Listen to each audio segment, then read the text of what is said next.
This week in Boomtown, a major employer shutting down after more than 2 centuries of operation. But with Ohio's 2 senators now stepping in, could it actually stay open? How Pixel's closure is shaking the Chillicothe community to its core.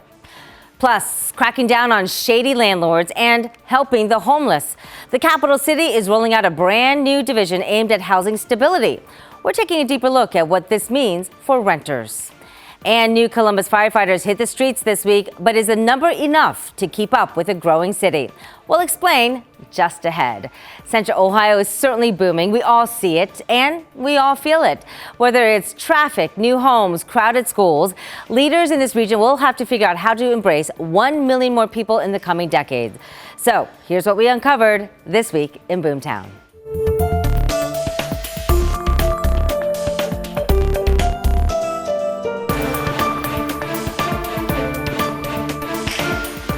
As fast as you possibly can to gather the information of the public, the demands from the public. The number one question I get is, why don't we have a rec center? And that is the question people hope to answer for the fastest growing county in Ohio. There's a new push to bring a recreation and community center to Delaware County. This will benefit Sunbury, Galena, and Berkshire Township. So from now until October, they will talk to neighbors to find out what type of rec center people really want. Thanks so much for joining me for This Week in Boomtown. I'm Angela Ann. Now, the group's next meeting is coming up in May, but this is just another sign of change on the horizon for our growing region. Delaware County is not the only area looking ahead. This week, leaders in Franklin County began planning for the future. Commissioners held a public hearing this week to determine the top priorities for the next 5 years.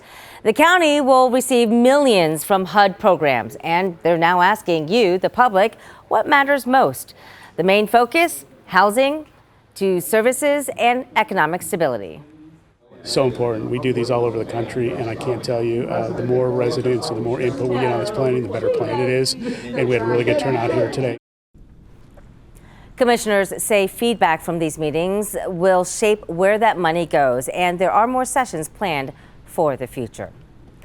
Meantime, a massive change in housing could come even sooner for the capital city. Columbus Mayor Andrew Ginther hopes voters will pass a $500 million bond package this November. Housing experts say the key to affordability is to build more houses, and the mayor says this must happen. I think this is an unprecedented time where we have to make a significant investment in housing to deal with the supply crisis that's out there. So with that $500 million bond package, a lot of people this week wanted to know, where does that money come from? And is it just for housing? Here's 10 TV's Carly Dion to explain.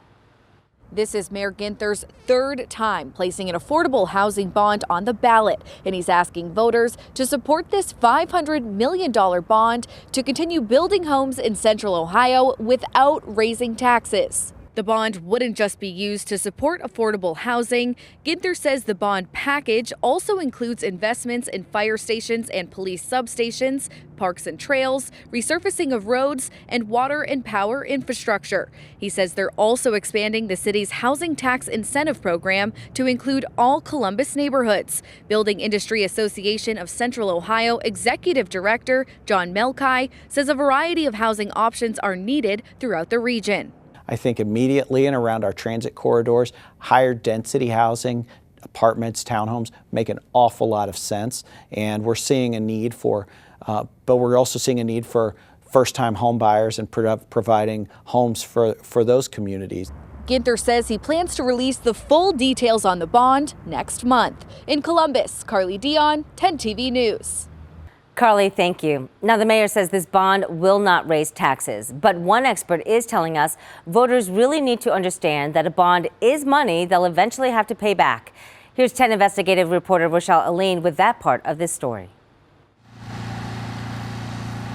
For Rachel Coghill, I'm moving out of the Short North downtown area. The hunt for affordable housing in Columbus has been exhausting. I used a bunch of different websites and kind of looked around at different apartment options, townhome options. But it's a process Mayor Andrew Ginther hopes to make easier. We did $50 million in 2019, $200 million in 2022. I'm proposing a $500 million neighborhood development housing issue. Ginther says that $500 million bond on November's ballot would lead to more construction sites like this in the city.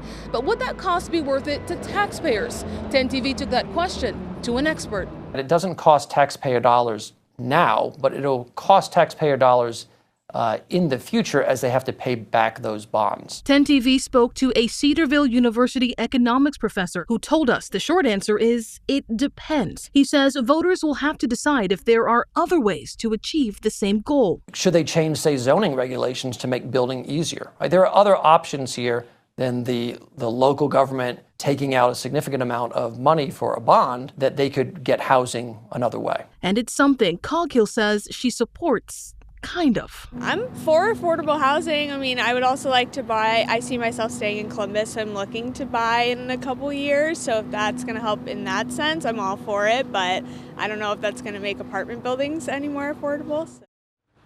And that was Rochelle Aline reporting. Thank you so much. Well, now to something else we heard Mayor Ginther announce this week during his State of the City address. A new division for housing stability to hold landlords accountable and offer more services for people who are struggling. Now, the goal is to make sure everyone has an opportunity for fair housing. And the mayor says it's really more than that. 10 TV's Tara Jabora looks deeper into how this new division of housing stability could help you save some money. Mayor Andrew Ginther is creating a new division in the city. But we also need to stand up for tenants and help them fight back against shady landlords that have exploited them or taken advantage of them and taken advantage of this supply crisis. The Division of Housing Stability will first make sure that landlords are holding up their leases to tenants, including taking care of the property and not tacking on additional fees. Ensuring that landlords are treating tenants with respect, that they are maintaining their obligations. Jones says they want to prevent another situation like Colonial Village, where people were forced out due to poor living conditions. That means seeing red flags in landlords before a catastrophe. Where we can identify landlords who maybe aren't following all of the codes that we have in place. The new division will also focus on helping the homeless. That means making sure everyone has a place to live. We really want to continue to focus on outreach and engagement with our unsheltered population, get them on a path towards housing stability as well. The division will also include human services, including Elevate, a grant program the city has that gives money to social service nonprofits. It will also include economic mobility accelerators that directly helps people get a living wage. We focused on providing unrestricted cash payments to individuals who are engaged in workforce development activities to help them be able to access a living wage. And that was Tara Jabor reporting. Now you can watch the mayor's full State of the City address on 10 TV plus that one-on-one interview with 10 TV's Colin Dorsey, and hear what Mayor Ginther also said about public safety for the capital city.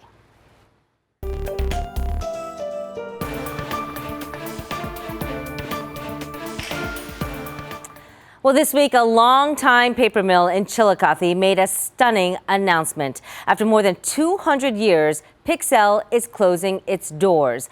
Now, the news is bringing some swift action from the state and Ohio's 2 senators. Governor Mike DeWine said that he is, quote, extremely disappointed by Pixel's decision, given its longtime history in Chillicothe. The governor is now directing the Department of Job and Family Services to help the 826 employees affected. And that includes a rapid response session where Pixel workers can get some information about free reemployment services and how to apply for unemployment benefits. But then another change. We're hearing this week from Ohio Senators Bernie Moreno and John Husted. The two held this rally right outside Pixel Friday morning. Moreno says he was able to negotiate terms with the company to pause this closure until the end of this year instead of the planned 60 days. But there is no guarantee what will happen after 2025. That this is a mill that started 213 years ago, survived the Civil War, survived World War I, survived the Great Depression, survived World War II, and it has to be able to survive a private equity company. I am a great believer in capitalism, and I believe America is the greatest country in the world, and that we can prosper through this wonderful system that we have. But when we have people that want to abuse the system and abuse the people who live and work here, they have to be held to account, and we're going to do that. So we also heard from people in Chillicothe when this news first broke. 10 TV's Kristen McFarland spoke with some who say that they might soon be out of a job. For years, this mill's been a staple in the Chillicothe community, with generations of families working side by side. The paper mill has been around since the mid-1800s, and the closure has shocked the community. The Chamber of Commerce president says it will take millions of dollars away from the rural area. I spoke with two workers who have dedicated most of their lives working at the mill. When we found out, it was absolute shock. And I think everybody in the mill is still in shock. Truly a family in there, and it's like a death. Right now, this city is working on finding jobs for the people impacted. Here to talk more about this and the other changes that we're seeing in Boomtown this week is Kenny McDonald. He is the CEO and president of One Columbus. Always great to see you here, Kenny. Thanks for joining us. Thank you. Now, One Columbus is really the economic driver, if you will, of bringing all that new growth to Columbus. Let's start with Pixel. You heard about this. The company's been in Chillicothe for more than a century. What was your first reaction when you heard that it was shutting down? Well, it's sad for the people impacted directly. But I know they have a resilient community, and there's jobs that are being added not only in that community but around them. And I think that reinforces maybe this idea that we get up and think about every day, which is how we're going to diversify and add new employers in these communities, so that people, if these events do happen, capitalism happens to everybody, that they have a safety net. That there's other places for them to go to work. Yeah. The other thought is the longevity of that facility and how long it's been there, which is also an incredible story as well. True. Nothing lasts forever, but I mean, it's, I will be reaching out and trying to help those partners in Ross County very directly. Because even though they're not quite here in the Columbus metro area, everyone plays a part in the growth here in Central Ohio. 100%. And Pickaway County and Circleville has some terrific employers just north of there. And while we don't wish this on anybody, that'll be an opportunity for some of those employers as well. And it's one of the reasons we keep our focus on creating more jobs in Central Ohio. Some people are feeling a little anxious now because Pixel this week, last week Microsoft, a few weeks before that Intel, some delays, some being shut down or pausing. What is the message that you want people to know when they hear one after another and they start to think, wait, what is happening? Well, I think with all things today, it's difficult to look through the fog. There's so much activity, and it's somewhat chaotic in terms of all the changes that are happening in technology and policy, and they're all sort of adding up. And I would ask everybody to think about, is this an event or is this a trend? And I can point to most of the individual things and say, actually, that's a business event. That's a sectorial thing happening in just their industry. And there are a few things that are broader trends. I think we try to differentiate between the two. Microsoft is an awesome employer. I think over time they're going to do some terrific things here. They also, already partner with the state of Ohio on all kinds of things. But this pause was an event, you feel like? I think this was an event that they actually, if you followed the news, maybe even a month ahead of time, they were talking about globally how they were approaching their data center activity and some things that they were going to do. And they hadn't really gotten started here yet. And so it was, a place that they had to make a decision, and they did. But we expect them to be back in the game sooner or later, and we look forward to them to be a great partner. That would be nice, because a lot of those local leaders in those towns that are now affected say they were kind of caught off guard, only because it was full steam ahead, even as much as 1 or 2 months before this announcement. So. Yeah. How much advance notice do you as One Columbus get when these kind of big announcements come? We're usually the same as the public, I would say, in general. But there's times when we actually might know that there's an issue or something like that. We might be trying to solve that issue behind the scenes before some of these things happen. And we're constantly working with these employers. I will say, though, that it's a sign of the times. The world is moving quicker than ever. Decisions are made sometimes overnight. Based on something that happens in Washington or on Wall Street. that has nothing to do with Central Ohio or the great communities that we have here, or even the company themselves. It might just be something that is happening within their sector, and they have to react to it, and we have to be ready to do it, which is why we keep saying that we can't be diverse enough and we can't have enough opportunity painted through every corner of this region. I might dive into that Washington and what's happening there with you in just a second. I do want to talk about when you say some of it just might be so niche to that company. Right. Let's talk Amplify Bio, because it was a spinoff to Battelle. So almost people think guaranteed success. Not too long ago, 3 or 4 years, and then they said that they were shutting down because of, quote, investor strategies shifted. That doesn't sound good on the surface. Well, the biotech industry is noteworthy for its ups and downs. So, if you ask an investor in biotech, their threshold for pain and for things to go, in cycles is pretty strong. And so, as we get to be a player in biotech, I think we also have to recognize that that's going to happen. And I'm so proud of Battelle and what Amplify Bio built here, by the way. Yes. Because we've been proud about it. We've been bragging about this. There's going to be things that don't succeed within that industry, or we'll have ventures that don't succeed. We can't be deterred by that.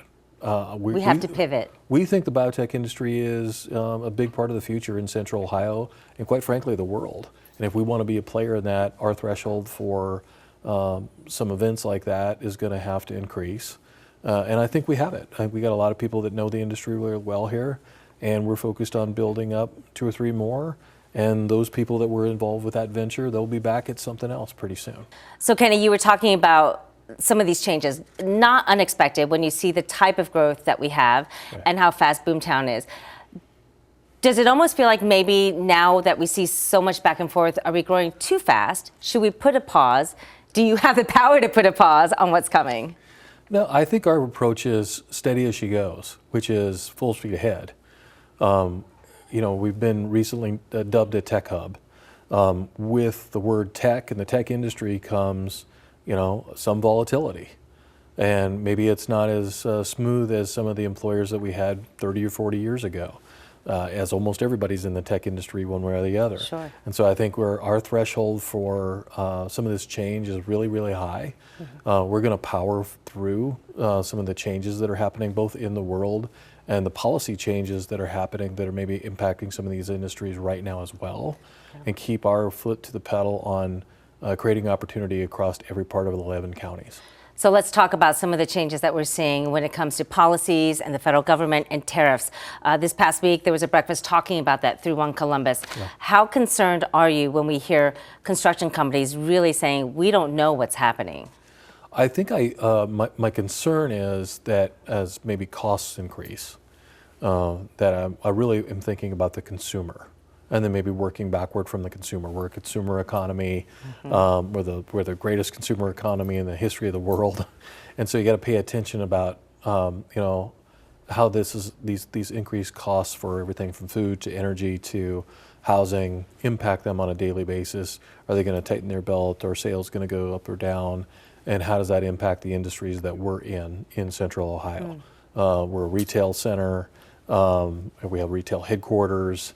How's it going to impact healthcare, the costs of healthcare, things like that? And we're having some fascinating conversations. We think there's also ample opportunity with all of that change as well. And that through all that change, there's going to be winners and losers maybe around the country. We're committed to making Central Ohio one of the winners. Are you hearing from some of these business leaders then that they might be shifting their strategies or perhaps their focus so that this ripple effect doesn't come down to the consumer? Right. They're very cautious about this. We're spending maybe more time with our customers. I suspect that a lot of our service providers are doing the same. The banks and their law firms, their advisors are also saying, how can we help you? We're doing the same thing. We're learning a lot through those conversations. It's creating opportunity in some of those companies and some of those industries, and then it's causing some concern and some maybe interesting board meetings in some of those rooms as well. And we're trying to assess what does that mean to the rest of Central Ohio, and how can we be helping these companies through a time when maybe you can't see exactly where things are going to land here through the course of 2025. We're so glad you're the voice of calm maybe inside those board meetings.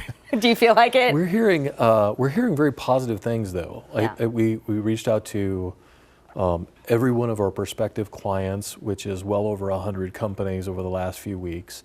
And what we heard was, we're going to continue to march forward.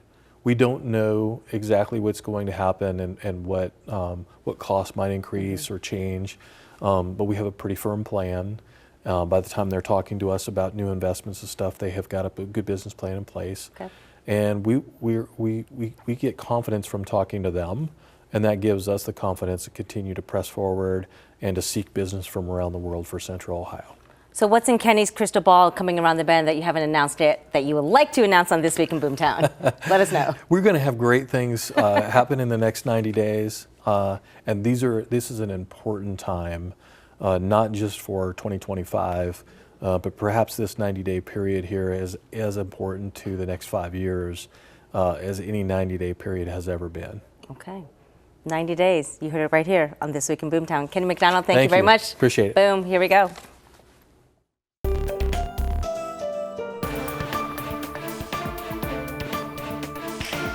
We have more firefighters on the street now than ever before in our city's history. 46 new firefighters, in fact, graduated from the Columbus Division of Fire Academy this week. But as the region grows, will these new hires keep up with those who either leave or retire? TV's Lacey Crisp asked the Columbus mayor how he is working to keep your family safe. For the last couple of years, Columbus Mayor Andrew Ginther has budgeted 3 fire classes to boost the staffing levels to keep up with the growing population in the city of Columbus. But this year, he only budgeted for 1 class. 46 excited graduates officially became working members of the Columbus Division of Fire Friday. I can't even put into words the way this feeling is. You know, being able to celebrate the last 32 weeks and all the hard work coming to a head, it means the world. Sam Foster is one of an historic 20 legacy graduates, or those who have family members in the fire service. Foster's dad is a Columbus firefighter and has been with the division for 36 years. Foster says he would love to work side by side with his dad. That is the goal. That would be amazing if I could do that. That's been the goal since I knew I wanted to come here. There are currently 1,736 firefighters working for CFD. Last year, the division lost 99 members but gained 159 through 3 classes. In 2023, the division lost 66 and gained 128 through 3 classes. You've only proposed 1 class for this year. Will that keep up with staffing levels, or I think will so. they lose that to attrition? I don't think so because, I mean, we have so many more firefighters now than we've ever had before. Fire Union Local 67 President Steve Stein says he appreciates the mayor's efforts in the last couple of years to grow the division with the city, but says the city needs to continue hiring to keep up pace with the population. What happens if there aren't 3 classes this year? Well, I think what we'll see is the demand for service isn't changing and it isn't going down. And so the only thing that will change is the number of runs and number of hours we're expecting our existing people to work. So that's going to have a direct impact on overtime budgets. Ready, do! As for these graduates, they're focused on their futures of serving the Columbus community. I'm most looking forward to just getting out there and get started working and meet some of the guys and just starting my career. Columbus Division of Fire tells me 23 firefighters have already left the division this year. They tell me they don't have a start date yet for the 1 class that is planned. In Columbus, Lacey Crisp, 10 TV News. Lacey, thank you. And we do want to hear from you. If you have any questions related to Central Ohio's rapid growth, or maybe you want us to look into something for you, just text us your questions at this number, 614-460-3345. And we know a lot of you are watching us on YouTube, so make sure you like, comment, and subscribe. You can always drop your question right there in the comment section, and we'll do our best to respond. We're so glad that you joined us for This Week in Boomtown. Thanks for watching. I'm Angela Ann.